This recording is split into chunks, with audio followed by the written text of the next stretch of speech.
Hey guys, welcome to the high ground. My name is Fabio, and today we will tackle a topic that leads to a lot of discussions on the internet: where to put the Prusik when you rappel.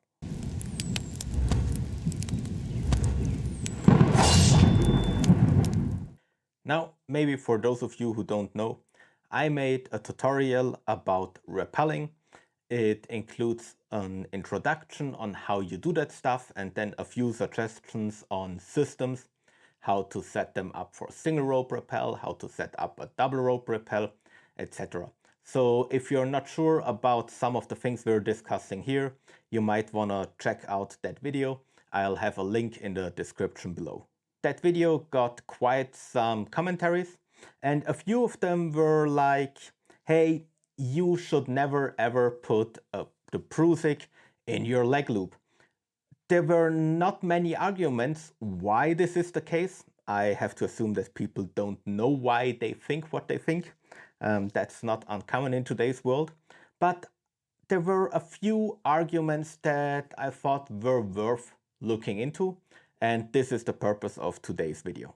I have prepared the setup, how I would recommend to rappel on alpine routes. And as you can see, I have the extended Prusik here with the extended tube here, not the extended Prusik. And I have a Prusik down here as a backup. Purpose of that Prusik is, again, if I go unconscious, there will still be something holding onto the rope. And now the point of discussion is, do I have to clip it to my belay loop, or do I have to clip it to my leg loop? And what are the differences and advantages of both methods? Maybe to set this in advance, I don't recommend not extending the tube away, just putting the tube in your belay loop and then the Prusik to your leg loop. So that's not something I would recommend. I think the danger of the Prusik walking into the tube is much too high. When I put the tube on my belay loop, that's when I don't even take it back up. For example, when I briefly rappel some down somewhere, in an alpine environment, something like that, a few meters. But that's up to you. For me, this is the recommended setup. And let's have a look if we have the Prusik fixed here, or if we fix it to the belay loop. Before we actually go hand-on and try to test a few things, I did some research because, I mean, to be honest, I don't want to provide you with outdated information, and I thought, hey, maybe things changed, right? So in the research I did, I have the technical manual. It's called Seiltechnik, rope technique for mountain guides, from the South Tyrolean Mountain Guide Association, so from their mountain guide course. They recommend rappelling with the Prusik at the leg loop. I have the instructor manual from the German Alpine Club. In that instructor manual, and I think it's dated 2019, it also shows rappelling with the Prusik on the leg loop. Now, I also have to say, I checked a few manufacturer homepages, mainly Petzl and Ortovox, and Petzl as well as Ortovox seem to have the fixation on the belay loop as a standard procedure. They don't explicitly say that you can't do the other way around, but also, yeah, truth be told, those two manufacturers, they say, hey, preferentially on the belay loop. I have to say, I checked out then the opinion by the German Alpine Club more in detail, and they actually distinguish. They say they have a traditional variant that's the tube on the belay loop and the Prusik on the leg loop, so no extension. Then they say they have a Swiss method, which is the tube only short extended, and then the Prusik again on the belay loop. and they say you can have a combined variant, which is extension of the tube away from your body, and then the Prusik on the leg loop. So these were the sources I found. I myself, I did 2 years ago the preparation courses for the Swiss mountain guide exam. There, in those courses, we also had the Prusik on our leg loop as a standard setup. Good. So much for the theory. I would say you can't state that there is a state-of-the-art opinion. I would lean towards what the German Alpine Club says, that you have to know the advantages and drawbacks of all of the systems that you have in place, that you use, and then you should be good, but that there is no actual wrong or right. As said, for me, with the exception of putting the tube directly to the belay loop, for me personally, I find it too sketchy to do that, but of course that's up to you. Let's maybe start with the more traditional way, fixing the Prusik to the leg loops, and talk about some arguments against it. So the first thing I ever heard against it, and I mean that was really funny, is yeah, the leg loop is not made to hold a fall, so you should put the Prusik onto your belay loop. That obviously, well, shows a a great misunderstanding of what this Prusik actually does.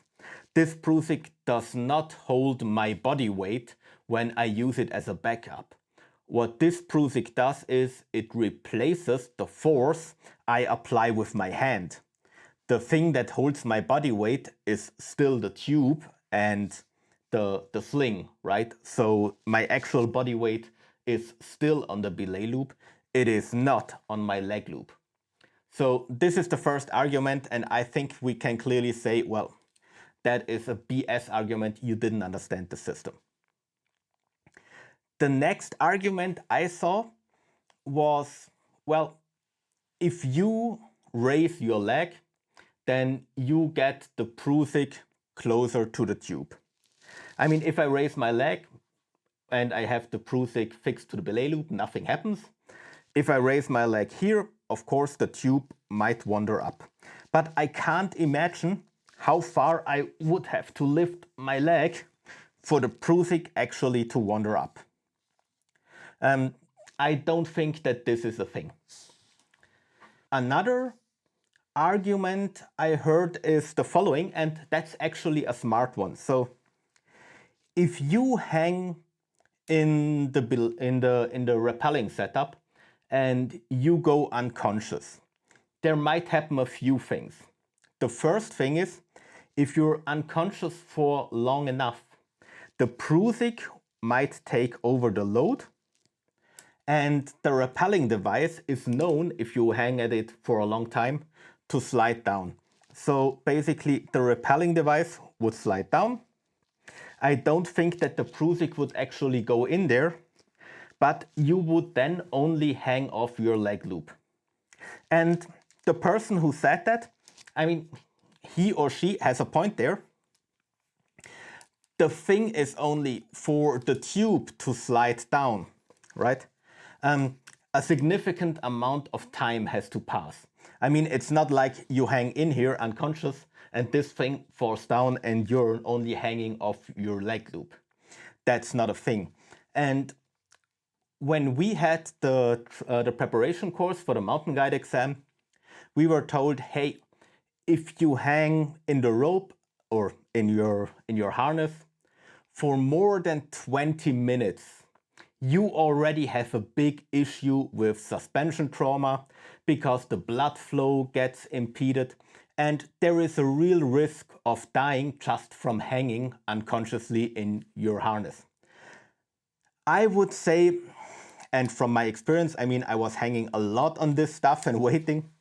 I would say it takes at least 45 minutes if not more, for the tube to slide slowly down, if it does it at all. I mean, I don't think that my tube, that is fairly used but still has quite good teeth up here, would slide at all. So yes, it's a theoretical possibility that this happens, but you might have died already from different issues, as said, for example, suspension trauma.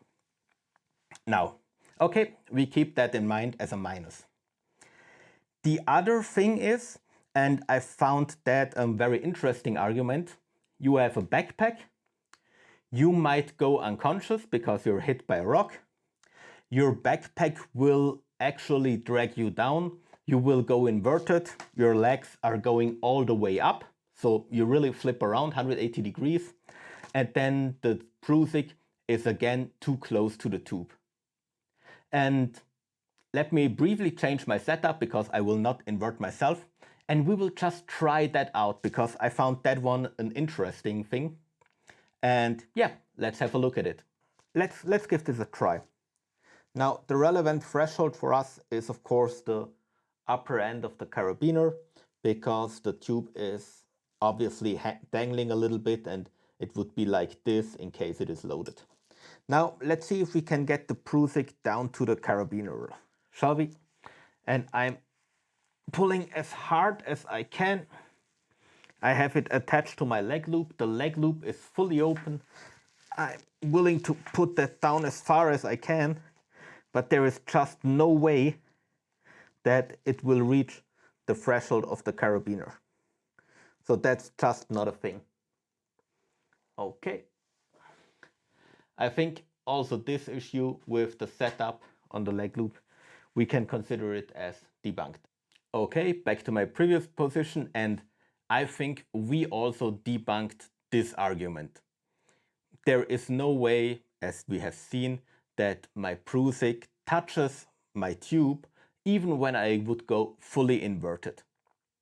Of course, that again requires that you have the tube on an extension that has a sufficient length, but I'll just assume that you will go with the system I recommended because we're obviously not discussing what other people will teach you. We looked at all the potential drawbacks of having the Prusik tied to your leg loops. Let's look at the actual advantages of doing it.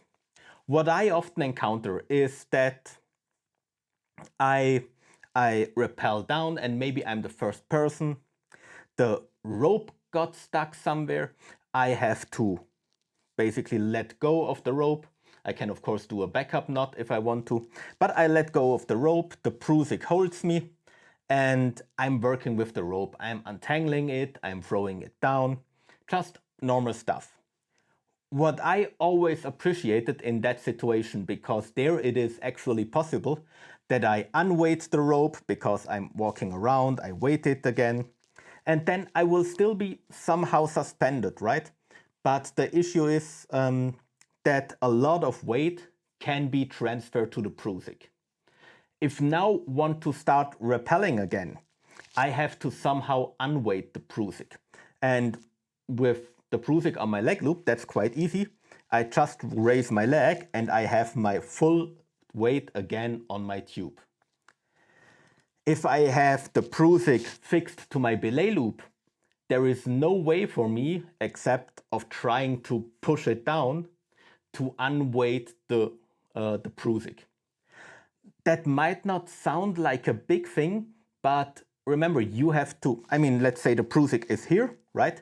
And you really have to more or less pull yourself up to unload the Prusik.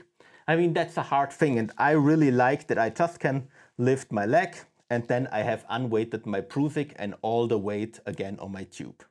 What I also like on this setup is that I have one hand down here and I have my other hand up here. So that's of course also something that I can do when I have the Prusik up here, but there is something you have to keep in mind when you actually rappel with beginners. So a beginner, let's say something goes wrong, right? Whatever it might be, you might encounter a piece of frozen up rope, or the beginner might just be hit by a rock, right? He will not be fully unconscious because he wears a helm, but he will be dizzy, right? He might not be able to actually properly handle the rope anymore and just try to cling to the rope. Well, what happens if you have the Prusik at the belay loop? You have it up here and the beginner grabs the rope, he grabs the Prusik. So it's possible that he pushes the Prusik while falling down the rope. It is not very likely that I have somebody who just got hit by a rock, right? That I have him cling down here to the rope. That's not likely. People lean forward and grab the rope when they want to bring themselves into safety. So that's another advantage. I have a clear separation between the rope and everything that goes on up here and the leg loop. Another thing that I encountered is that I find it very convenient to have the Prusik on my leg loop. So what we have in Switzerland, we have granite. We not only have very steep climbs, but we have climbs where you have a ledge, right? Then you have to walk over the ledge. And yes, of course, I can try to feed rope out by just pulling it through the Prusik. But down here, I have a lot more space to actually work with. So let's say I want to walk straight over a leg, right? I can actually do a step with my leg and then go back. So I get a lot of rope here compared to just having the Prusik to my belay loop and having to pull it out while I walk backwards. So for me, just this convenience that I can move easily on flat terrain is another thing that I really like on having the Prusik on the leg loop. Now, I talked a lot about having it on the leg loop. Let's go over the other way, the other variant with having the Prusik on the belay loop. I'm not really against this system. I think it can also work. The main advantage from my perspective is that if I rappel down a very steep cliff, something that might have an overhang, and we actually have climbing routes in Switzerland where you rappel over a roof and then you're basically free hanging for 35 meters and then there is the next ledge. So I always feel that on these routes it's a little bit more convenient to actually have both hands here. I just feel that I have a little bit more control if I have both hands here compared to one here, maybe stopping and the other also applying pressure on the Prusik, but at the same time slowing down the rope. I feel that like this, I just have more control. So that's one of the, for me, clear advantages of using that method. The same thing is true if I would need to rappel together with a second person. That means I have one tube and I get both of us onto the tube to rappel down. That might be because I have somebody with me who is very inexperienced. For example, I actually, my mother got a climbing trip, a mountaineering trip for her birthday. I think it was her 60th birthday. We went down a 14,000 foot peak, so a 4,000 meter peak. And on the way down this peak, you had to rappel for 7 or 8 meters. So I was taking my mother next to me. I just hang her in here, could wrap my arm around her. She felt safe and I was controlling the rappel by holding my hand here and sliding the Prusik down. But then I also had the weight of 2 people on the rope, so it's a little bit similar to rappelling off an overhang. You just have a lot of force here and you want to have control. But that's also an advantage, a clear one. Now, when we talked about having the Prusik at the leg loop, what we have to say is if we consider the distance between Prusik and tube as our safety margin, right? Because that distance keeps us alive, because as soon as the Prusik runs into the tube, we might have an issue. Then we might actually need to extend the tube a little bit further. Now, truth be told, I don't think that is 100% necessary, because you won't have any changes in the length from here to here, because it's on the same loop. But theoretically, if I say, okay, the loop can turn, and I have it here with a hitch, right? The loop might turn down. So it's possible that I have an uneven distribution of the attachment points, and that it slides closer. That would mean that I need to have this thing higher, and I would never like to have my Rappel device higher than my eye line. Actually, this is already a little bit high, but I think it's just worth it, the convenience having it away from the Prusik. So those are my main points. And again, as said, if you're working in a vertical environment, I mean, I think if you actually work on a static rope, you wouldn't rappel down and then just block with a Prusik.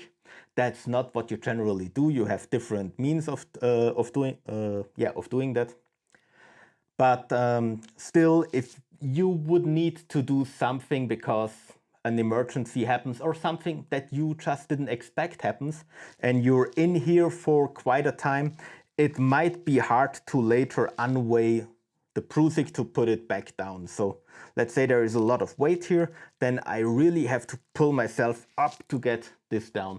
And that means you're basically doing a pull-up with your backpack, etc. So you should be able to, but it's not super convenient compared to just lifting your leg up. So is this a bad version? No, not at all. It works perfectly fine, as does fixing the Prusik to your Legloop. It just has different applications. And I think if you are aware of the advantages and disadvantages, you can use both versions as you like. You have to feel comfortable with your setup. Maybe if you have very thin, slippery ropes, right? Or you're rappelling down only a rap line with a tube, you might also go with this system because it gives you more control. That's all totally fine. My basic message is just, hey, know your system, know the drawbacks and advantages, and don't really assume that something, well, is not safe to do just because you don't understand how it works, the system behind it, or because you read it in a forum. Because most of the things we do in the mountains have several different approaches how you can do them. And the more tools you have in your tool belt, the more versions of how you can do a thing you know, the better it is for you. Okay, that was just a short video on where to put the Prusik. I hope it was a little bit helpful in terms of a few things you can read on the internet and what is actually correct and what not. As we saw, there is no correct and incorrect. There are just different applications. Thank you very much for your time. I appreciate that you have been here. If you didn't see the video on the whole rappelling setup yet, check it out. It's below in the description. If you found the video helpful, please leave us a like. Otherwise, I'll see you next time.